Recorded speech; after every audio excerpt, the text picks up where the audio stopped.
Hello नाजरीन, मैं हूं आपका मेज़बान राना रियाज और आप देख रहे हैं स्पेस टाइम। जैसा कि आपको पता है कि ये एक इन्फॉर्मेशन चैनल है। हमारी जो आज की वीडियो है इसका सब्जेक्ट है इल्मुल कायनात। इस मौजू पर आपने और भी बहुत सी वीडियोस देखी होंगी, मगर हमारी ये वीडियो उन तमाम वीडियोस से हट के है, क्योंकि इसमें हमने कायनात का मॉडल दिया है और तकरीबन 25 थ्योरी दी हैं। और एक मशहूर साइंसदान आइंस्टाइन का जो नज़रिया है कि इस कायनात में रोशनी से तेज़ स्पीड किसी चीज़ की नहीं है, हमने इस नज़रिए की नफ़ी की है। क्योंकि हम समझते हैं कि इल्मुल कायनात में अगर हम किसी एक चीज़ को मान के बैठ जाएंगे कि इससे आगे कुछ नहीं है, तो मैं समझता हूँ कि ये हम इंसानों की बेवकूफ़ी होगी। इसलिए ये एक धमाका वीडियो है, आप इस वीडियो के साथ बने रहिए और इसे एंड तक ज़रूर देखिएगा। तो फिर आइए शुरू करते हैं। कायनात की वसत में जाने से पहले सूर्य से आने वाली रोशनी पर गौर करते हैं। सूरज की रोशनी की रफ्तार इंतहाई तेज़ है। इस रफ्तार का अंदाज़ा लगा लें कि ये रोशनी एक सेकंड में हमारी दुनिया के गिर्द 7 चक्कर लगा लेती है। और एक साल में जितना फासला ये रोशनी तय करती है वो एक लाइट ईयर कहलाता है। मिल्की वे हमारी कहकशां का नाम है, जिसमें हमारी ज़मीन सूरज के गिर्द गर्दिश में है। मिल्की वे कहकशां की वसत इतनी है कि रोशनी को एक सिरे से दूसरे सिरे तक जाने के लिए 1 लाख लाइट ईयर लग जाएं। और हमारी मिल्की वे गैलेक्सी में तकरीबन 100 अरब से ज़्यादा स्टार्स हैं, जिनमें से ज़्यादातर स्टार ज़मीन से हज़ारों गुना वसी हैं। इससे आगे चलें तो लोकल ग्रुप नामी एरिया आता है, जिसमें 54 बिलियन गैलेक्सी हैं और वो हमारी ज़मीन से 10 लाख लाइट ईयर के फासले पर हैं। फिर आगे आए तो सुपर गैलेक्टर आ जाता है। इस सुपर गैलेक्टर में 100 से ज़्यादा लोकल ग्रुप हैं और इसका एक तरफ से दूसरी तरफ तक का फासला 110 बिलियन लाइट ईयर है। इससे आगे चलें तो हैरान कर देने वाली सूरत हाल का सामना करना पड़ता है कि ये सुपर गैलेक्टर खुद एक छोटा सा नुक्ता है हमारी ऑब्जर्वेबल यूनिवर्स में। यह अब तक देखी कि कायनात की हद है।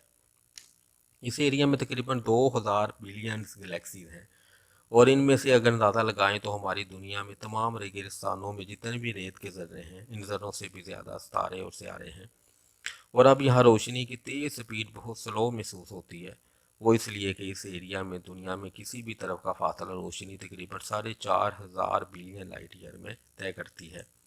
इससे आगे क्या है इसका हम तसव्वुर ही कर सकते हैं। बहरहाल हमने फ़िलासफ़ी और स्पेस साइंस को इस वीडियो में इकट्ठा किया है और हम आपको ये बताएंगे कि इससे आगे क्या है।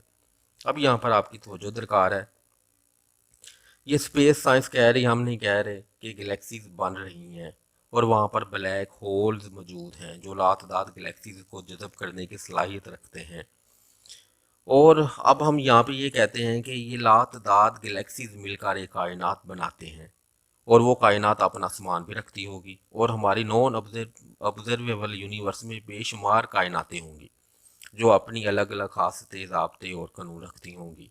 अब यहाँ पर हमारी मेन थ्योरी आ जाती है कि हम कहते हैं कि इस गर्दिश वाले निज़ाम के बरक्स एक ऐसा जिस्म भी है जो सिर्फ हरकत में है और इसका मास तमाम कायनातों के बराबर है, जिसको हमने डॉट का नाम दिया है। और डॉट वो वह जिस्म है जो कभी तब्दील नहीं होगा। बाकी तमाम कायनातें तब्दील हो सकती हैं। हम ये भी कहते हैं कि डॉट की एक जगह पर मौजूदगी की वजह से बाकी तमाम कायनातें गर्दिश में हैं। इस सारे निज़ाम को हमने डॉट सिस्टम का नाम दिया है। अब ये बात भी गौरतलब है कि हमारे स्पेस में इतना वसी जिस्म हो और वो हमको नज़र ना आए, वो तो हमको तो हमारे सूरज से भी वसी नज़र आना चाहिए। पर ऐसा क्यों नहीं है? वो इसलिए नहीं कि हमारी कायनातें एक तरफ रह जाती हैं और डॉट दूसरी तरफ बहुत ज़्यादा दूरी पर है। वो इसलिए हमें ज़मीन से नज़र नहीं आता। और ये इसलिए मुमकिन नज़र आता है कि स्पेस का एंड क्यों नहीं है।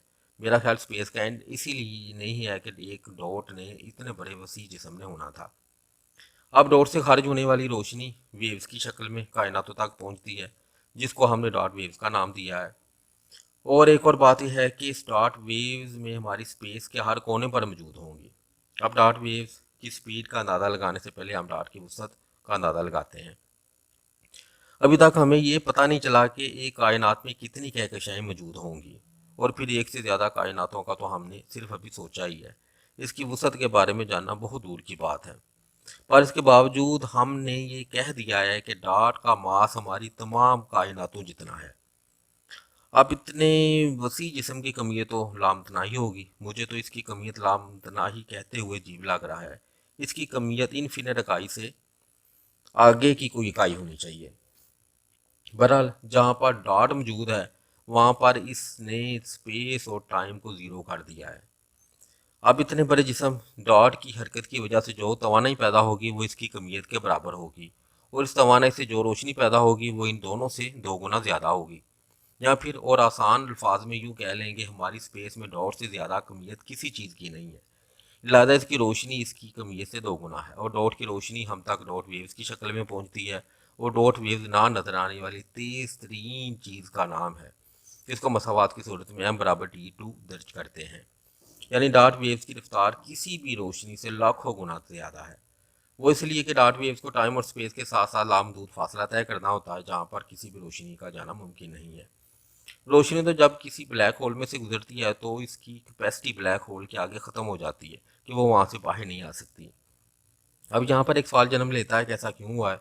रोशनी से तेज़ रफ्तार तो किसी की नहीं है। हमने इसका जवाब मालूम करने के लिए अपने कायनात के मॉडल में एक असूल वज़ा करते हैं कि हमारी कायनातों में जितने भी स्टार्स मौजूद हैं, इनमें से जिनकी कमियत एक हद से ज़्यादा होती है वो लाजमी तौर पर अपनी रोशनी पैदा करेंगे। इनको मैं हेड स्टारों का नाम देता हूँ। इन हेड स्टारों के गिर्द बेशुमार स्टार गर्दिश करते हैं, और वह हेड स्टारा भी किसी दूसरे हेड स्टारे के गिर्द गर्दिश करेगा। हमारी कहकशां का मॉडल आपके सामने है। तो फिर इस तरह हमारी कायनातों में लातादाद स्टार अपनी रोशनी पैदा कर रहे होंगे, और इनकी रोशनी मुख्तलिफ खासियतों की हामिल होगी। पर एक चीज़ इन तमाम रोशनियों में मुश्तरका होगी कि इन तमाम रोशनियों का एक बुनियादी पार्टिकल डॉट वेव्स का होगा।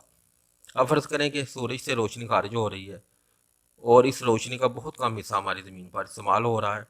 वही रोशनी हमारे चांद को रोशन कर रही है। अब ज़रा गौर कीजिए कि सूरज की रोशनी स्पेस में चली जाती है, वो कहाँ तक जाएगी?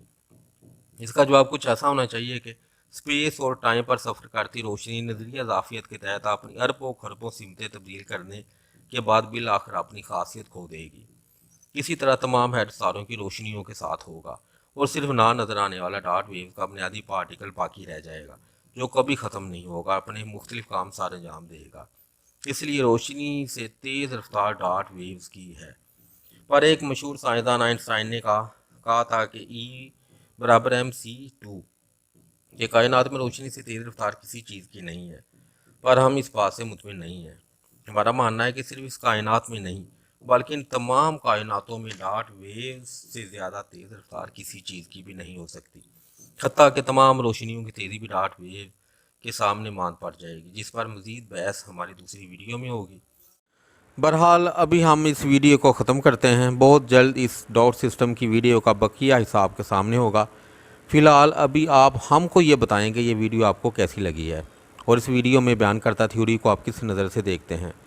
पर हम आपसे ये उम्मीद भी रखते हैं कि आप हमारी खामियों को दरगुजर करते हुए हमारी हौसला अफजाई करेंगे, क्योंकि हमने इस टिक टॉक के दौर में एक मालूमाती चैनल की इब्तिदा की है। अब सब दोस्तों से रिक्वेस्ट है कि हमारी इस वीडियो को लाइक करें और शेयर भी करें, और हमारे चैनल को फॉलो ज़रूर करें ताकि आने वाली मज़ीद वीडियोज़ आपको मिल सकें। तब तक अपने चाहने वालों के लिए अपना बहुत सारा ख्याल रखिएगा। अल्लाह हाफिज़। Tell me pretty lies, look me in the face. Tell me that you love me, even if it's